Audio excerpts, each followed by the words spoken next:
Lee Flying Association's new Clubhouse was officially opened on Saturday, November the 17th, 2018. Cutting the ribbon was Fareham Borough Council leader Councillor Sean Woodward.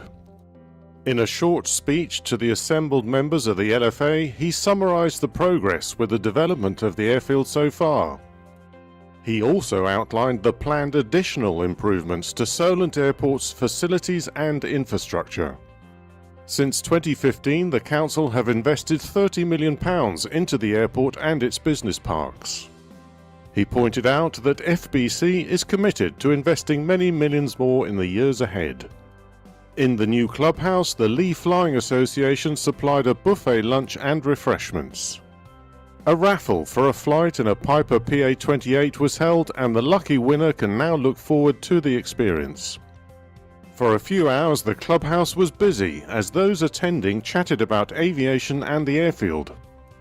Under a clear blue November sky, the airfield was buzzing with activity.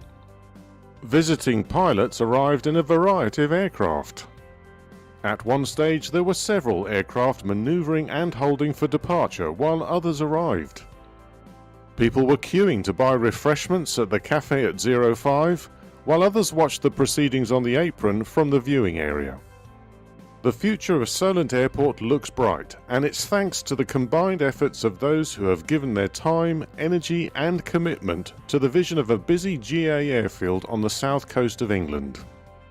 To find out more about Lee Flying Association, please visit www.eghf.co.uk.